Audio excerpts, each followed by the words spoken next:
Good morning. Today is Wednesday, March 25th, getting ready to start our psychology lecture for this morning. The question for the day is it proven or a myth that people who are not intensely distressed when a loved one dies are behaving abnormally? That question will be posted up through the Teams app, so you'll be able to respond. And remember, once you respond to a question, the next day you're going to see that question without your response. But that's okay. You just respond to every day's question as it comes. I put them in. There's 2 points. I grade them each day. And by the end of the week, then we'll have our points and won't be a problem. Okay. You don't have to respond again every day and answer every question that's on there. You just answer the one for today. Okay. Also, we had a problem yesterday with the Teams app. Central Office was adding something. And when they added it, they inadvertently deleted all the class lists. So they've got those back on. I know there are some are having problems accessing some of the assignments. I'm hoping that today you can do that. If you cannot access those assignments, email me, and then I'll go ahead and contact Central Office and see if we can't get it taken care of. Okay, so I just want to do that. Yesterday, we were getting ready to start looking at gender differences in coping with stress. And the question is, are there gender differences in coping with stress? The answer seems to be yes, at least under certain circumstances. One study of victims of Hurricane Andrew in Florida, Hurricane Andrew found out that although women reported experiencing more stress than men, men and women turned out to be affected equally when stress was measured psychologically. Another study of 300 dual earner couples, women and men, felt equally stressed by the state of their marriage, their jobs, and how well their children were doing. But the women in this study experienced greater stress than the men when problems developed in long-term relationships, largely because they were more committed to their personal and professional relationships, largely because they were more committed to those relationships than the men were, okay?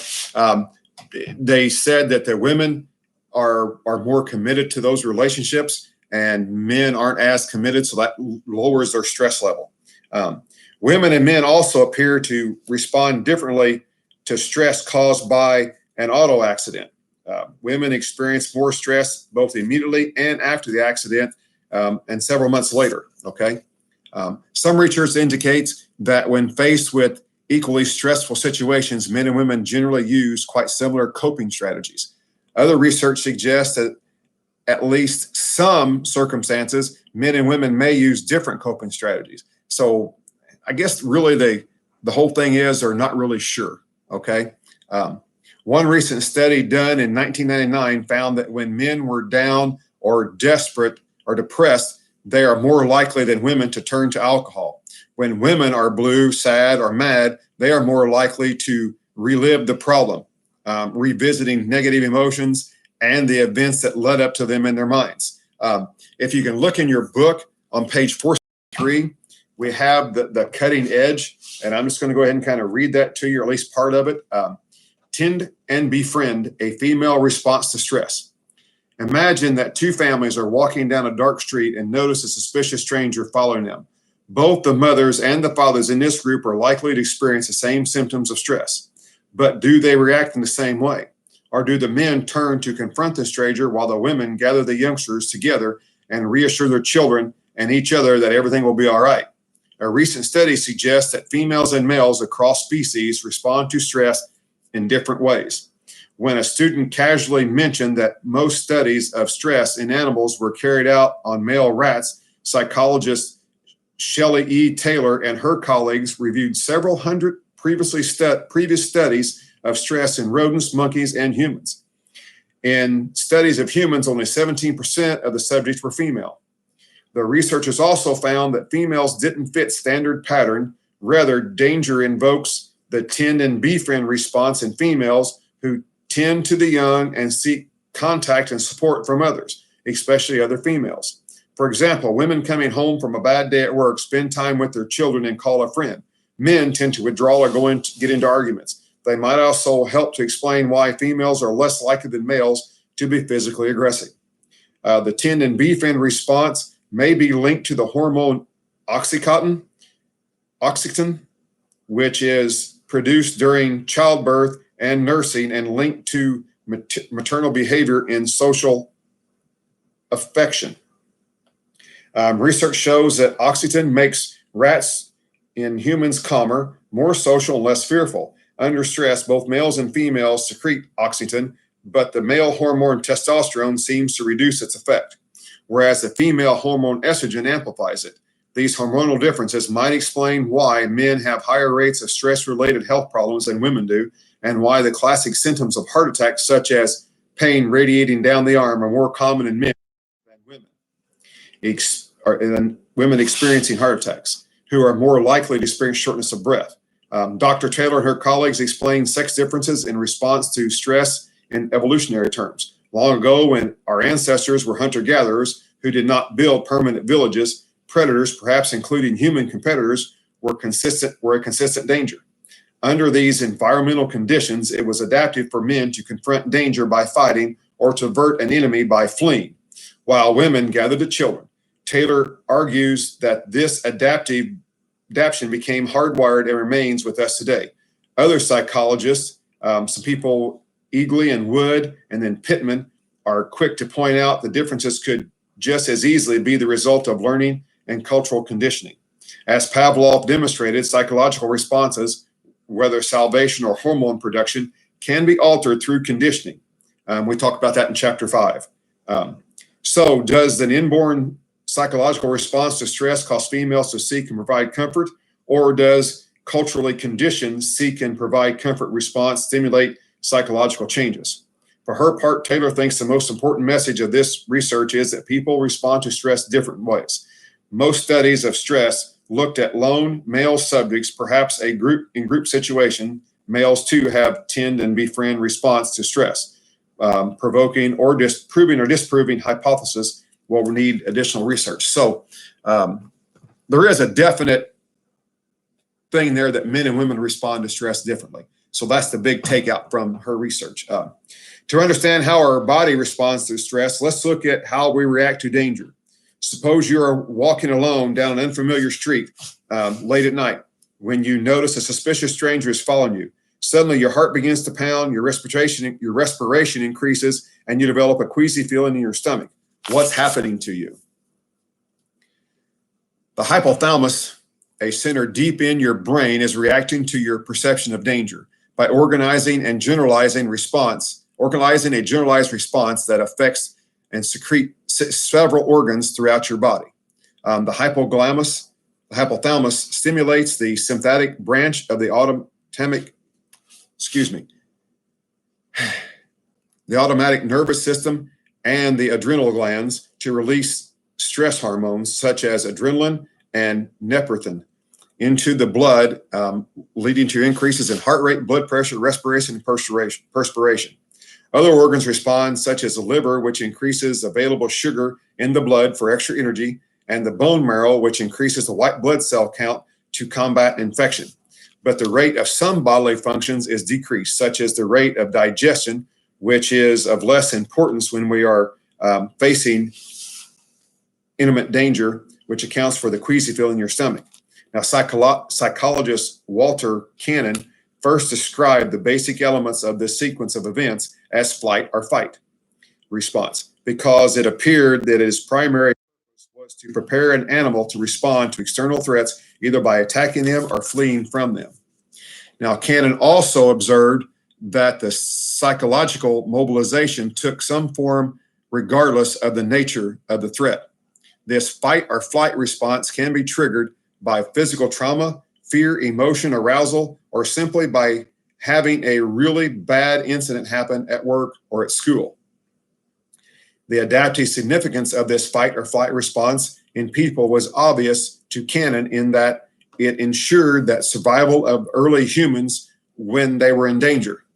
Hans Selye of Canada, he's a psychologist. He extended Cannon's theory by stating that we react to physical and psychological stress in 3 stages. He called general adaptation syndrome. These 3 stages: alarm reaction, resistance, and exhaustion. Now, Selye said alarm reaction is the first response to stress. It begins when the body recognizes that they must fend off some physical or psychological danger. Emotions run high. Activity of the sympathetic nervous system is increased, resulting in a release of hormones from the adrenal gland. We become more sensitive and alert. Our respiration and heartbeat quicken. Our muscles tense, and we experience other psychological changes as well. All these changes help us mobilize our coping resources to deal with the threat. At the alarm stage, we might use either direction or defense coping strategies. If neither of these approaches reduces the stress, we eventually enter the second stage of adaptation. The next stage is resistance. During this stage, physical symptoms and other signs of strain appear as we struggle against increasing psychological distancing. We intensify our use of both direct and defense coping techniques. If we succeed in reducing stress, we return to a more normal state. But if the stress is extreme or prolonged, we may turn in desperation to inappropriate coping techniques and cling to them rigidly, despite the evidence that they are not working. When that happens, we begin to deplete our physical and emotional resources, and signs of psychic and physical wear and tear become more apparent. In a war situation, soldiers who get into this stage, if they can't adapt and use their defense coping strategies, they end up getting into this next stage, into exhaustion. Just think about something that has worn on you. Maybe not as critical as life and death, but there's something that wore on you for a long time, and your stress level was high and you weren't able to cope. Did you eventually lead into exhaustion? Did you go through the first stages and then exhaustion was what you had left? Because exhaustion is that last stage. In stage 3, we draw on increasingly ineffective defense mechanisms in a desperate attempt to bring stress under control. Some people lose touch with reality and show signs of emotional disorder or mental illness. In this stage, others show signs of burnout, including inability to concentrate, irrationality, procrastination, and a clinical belief that nothing is worthwhile. Physical symptoms such as skin or stomach problems may erupt, and some victims of burnout turn to alcohol or drugs to cope with the stress-induced exhaustion. These psychological reactions that prepare us to cope effectively in the alarm and resistance phases weakens us in the long run. If the stress continues, then a person may suffer irreparable physical or psychological damage or even death. When it first came out, Salih's theory that prolonged psychological stress can make you sick was highly controversial. Today, the idea that psychological stress contributes to physical illness has become part of common wisdom. So it's there, and everybody realizes it's there. Now, we want to talk about stress and heart disease, but let's think about this. We're living in a pretty stressful time right now. I know that some of you whose parents are making you strictly abide by social distancing and by the stay at home probably are having it pretty tough right now. Wanting to get out, wanting to go places, wanting to see people, wanting to do things. I understand. Those of you who are extroverts, that tends to be a little bit of a problem for you right now. Hey, we talked about it before. I'm probably an extrovert. It is making it hard constantly being here and being bored and with nothing to do. I've tried to get out and get exercise early in the morning when nobody's out and around so I can keep that social distancing thing. But the stress of this situation can take on physical and psychological problems if you're not careful. You have coping mechanisms. You have ways of trying to get over some of these issues, but I urge you not to shut yourself off from at least your family. Talk to your family. Email and text your friends. You can call your friends and make it better for you. But I just hope that none of you are in a very high stress level, that you're able to adjust and accept this. And I know that we don't know how long this is going to last, and this stress could build. I definitely can see this causing problems in for a lot of people, not just for students, but for a lot of people. So I encourage you to find ways to cope that are healthy ways to cope. You don't want to get into that last exhaustion stage because of this and because of stressful thoughts, okay? Just my 2 cents worth on this. We're going to talk about stress and heart disease, but I just kind of wanted to touch on that and tell you that, I care. I hope everybody is healthy and doing well. I have heard that there are some families that are pretty much on lockdown because they have family members who have health conditions that cause concerns, and I know that can be even more stressful. So I just hope everything's going all right for most of you. Let me see here. I think I might just go ahead and stop today, and we can start up tomorrow with stress and heart disease. I don't know how this goes. I don't know how these are coming out. I told the last class that watched that I know it's kind of frustrating. I am a little frustrated. I'm trying to read my notes, and it's hard to make sure that you're looking at the camera and reading your notes. I don't have the greatest setup here, but we'll get through this.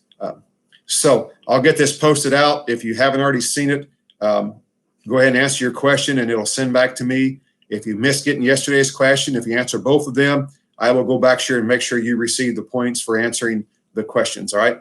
If you need some help, if you want to work on your grade because you don't like where your grade's at, if you email me separately, I will help you work on that and give you some things to do to try to help you boost your grade, okay? Have any questions, just give me an email. Otherwise, stay safe, and I'll be back here tomorrow.